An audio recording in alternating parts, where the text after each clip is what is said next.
Hi, I am SDFPD Samarthina. My student ID is 21962. My name is HMIMS Herat and my student number is 22857. My name is R.I.K. Vijaysekara. My student ID is 22826. Hi, I'm SMC Senaratna. My student ID is 23732. Hello, my name is TCD Rubiru and my index number is 23189. Hi, my name is BTMASDB Ratnayakar. My index number is 22827. My name is PKN Dharmasena. My serial number is 22879. My name is Steve Fernando. My student ID is 23436. Hi, I am KMJIK Konara. My student ID is 22976. I am MDR Rangashan. My student ID is 22877.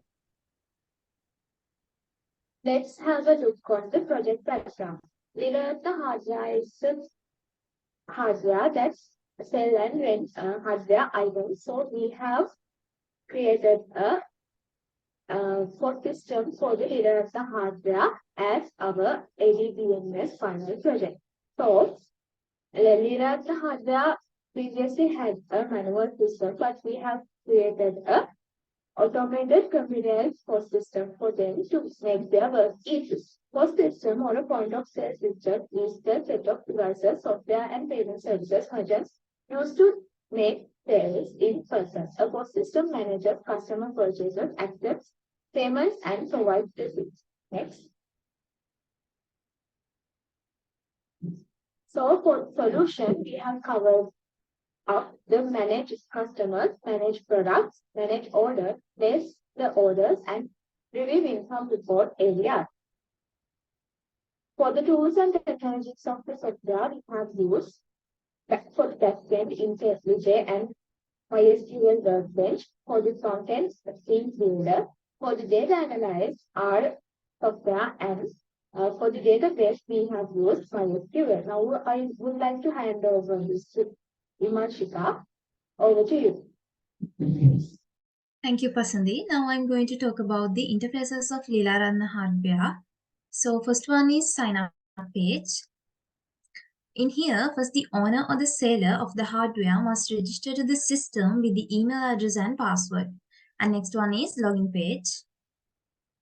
In here, after registering the first time, the user can log in to the system by using email and password.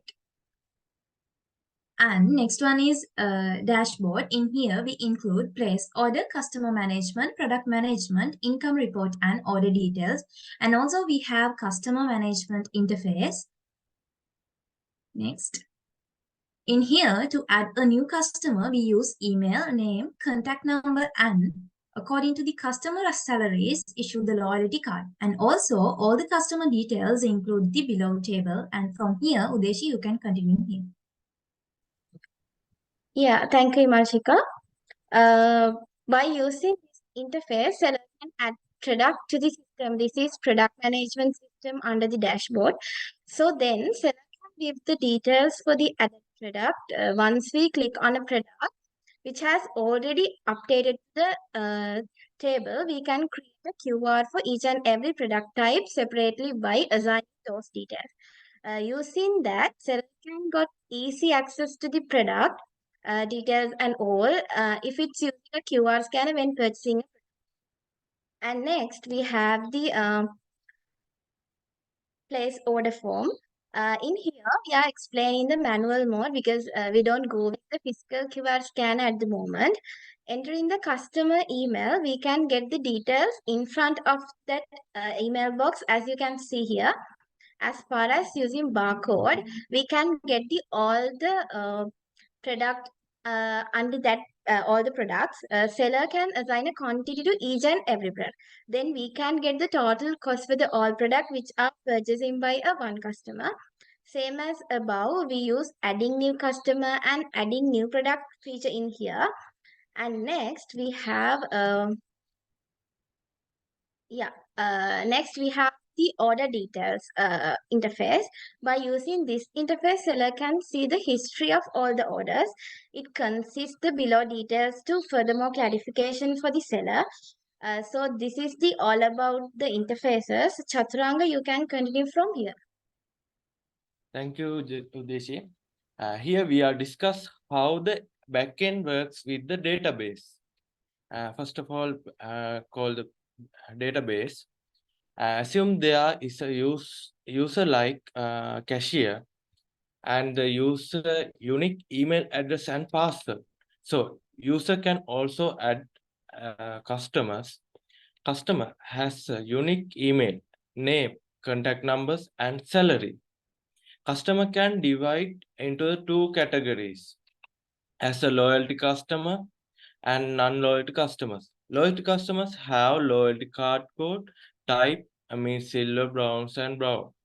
And non-loyalty customers details not in the database, but user can create the orders for non-loyalty customers. User can create an order. Order has the order code, order total cost, issue date, and discount amount of if available. User can also manage products. Product has a product code, product barcode, quantity on hand, show price, description, and discount availability. Now I would like to hand over this to Roberto. Continue. Thank you, Chaturanga. This is the backend of our system.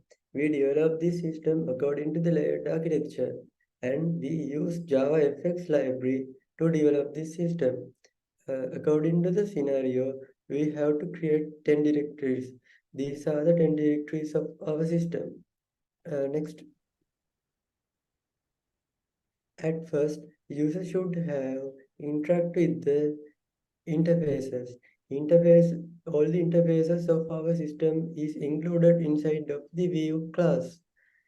Interfaces should have connected with controller class. An implementation of the controller class is inside of the business layer. Business layer means BO layer. And business layer is connected with DAO layers. DAO layers mean service layer. And we use DTO to transfer the data between these two classes. Finally, all the data should be saved inside of the database. We use entity for this task, and other essential files are another essential configuration files are enums and util. These are the other two layers. This is the all about of the backend part. Thank you. Abhishek, over to you. Thank you, Ruberu.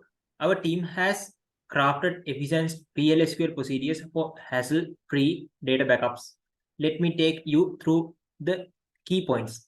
Number one, automation. We would make backups a breeze by automating the process with PLSQL processes. No more manual effort, need scheduled tasks, ensure regular error-free backups. Number two, consistency. Our procedures maintain a uniform backup process. By encapsulating the logic, we guarantee that each backup follows the same reliable steps, reducing the chance of errors. Number three, customization. Tailored to your needs, our procedures are flexible whether it's a specific backup location, retention policies, on triggering pre-backup task. Customization is a breeze. Number four, logging and monitoring. Stay informed with comprehensive logging. Track the status of each backup, spot potential issues, and receive timely notification, keeping you in loop about your backup's health. Number five, point in time recovery. In the face of unaccepted incident, our PLSQL procedures allow for point in time recovery. This means we can restore the database to a specific moment, minimizing data loss. Next, I hand over to Bernard Dharmasena to continue this presentation. Thank you, Abhishek. I'm talking about the PLSQL triggers. In our system, we use triggers to make signing up easier. This tool checks if the email you type is correct when you sign up. If the email doesn't follow the rules for a good email, a quick message pop up and saying that email is not right. This helps a lot because it stops any mistake with emails right away and making sure we only get the right information and keeping everything clean and correct. The update product detail trigger is a special tool in our database. It does something important after we change information in the product detail table. It works for each row we change, and it does this after we update things. Its main job is to do a specific action every time we update the product detail table. This action is called in a store procedure called run our script. This is helpful when we need to do extra things like running other programs or sending message, and every time we update our database. I'm hand over to the Samula to continue this presentation. Thank you, Koindu. I'm going to talk about use of functions. In our system, we have implemented the PLSQL function to continuously provide real-time information regarding the total number of registered users. This function is designed to dynamically update the user count whenever a new customer registered or an existing customer is removed from the system. Through interaction with the database and the application of SSNL logic, the function ensure on accurate and current representation of the user base. The primary purpose of this functionality is to empower the administrators and users with up-to-date insight into the user population. By facilitating effective management and maintaining of the system user base, this feature continues to more streamlined and informed approach to system administration. It allows for a comprehensive understanding of the user landscape, offering valuable information that aids in decision making and overall system optimization. Iresha, can you continue the presentation?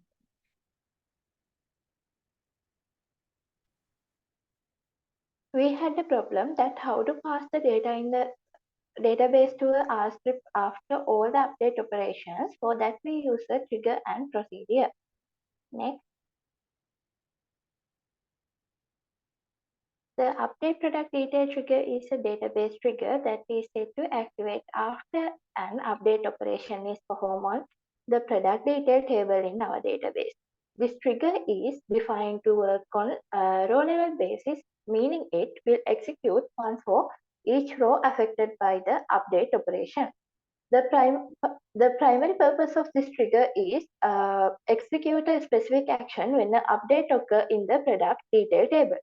In this case, the action is to call a stored procedure named run our script. Benefit of this trigger are automation, real-time processing, and improved data quality. Next. Run our script is a stored procedure defined in our database. This procedure is responsible for running an external R script. It involves declaring variables, constructing a system command, and executing it. The main purpose of this procedure is to run an external R script located at this path in response to the trigger. This allows us to integrate R scripting into our database operation. This can be useful for performing advanced analytic statistical calculations using R conjunction with our database. Benefits of this procedure are integration, reusability, and data enrichment. Lasindu, it's over to you. Thank you, Iresha. I'm going to talk about how we visualize our database data using R. R is an effective language in data manipulation and analysis. This code retrieves data from a particular table in a database using R, and data manipulation readies it for visualization. Renowned for data visualization, ggplot2 creates a bar chart to represent obtained dataset. The chart is saved as a PNG file with a dynamically generated file using R's date and time functions. This allows organized storage for future analysis. R's capabilities extend to establishing a database connection, running SQL queries, fetching information crucial for seamless integration of data analysis, visualization, and database management. This is the downloaded PNG file from the x-axis. It represents the product code, and the y-axis represents the relevant quantity on hand. Next, here are the features of our system. First one is adding customer details and issuing loyalty cards based on the salary of each customer. And the second one is, as the customer required, there's an additional feature to store the customer salary and distribute level up loyalty cards, such as platinum, gold, and bronze. And the third feature is triggers are popping up in post system as it's user friendly. And the final feature is income report. Income report is related to the data analysis part and help the user in finding the critical information about the sales, like most selling products, most loyal customers, and profit. Next, this is our work breakdown plan. And the next slide shows how our team members' contribution to the project. BTMASDB Ratnayaka, project management and backend. TCD Ruberu, front end and backend. HMIMS Herat, testing and backend. KMJK Konara, analysis and backend. MDL Rangashan, analysis and backend. PKN Dharmasena, front end and backend. RAUK Vijaysekara, testing, report and backend. SMC Senaratna, database and backend. ST Fernando, front end and backend. SBAPD Samarasinghe, database and backend. This is the end of our presentation. Thank you.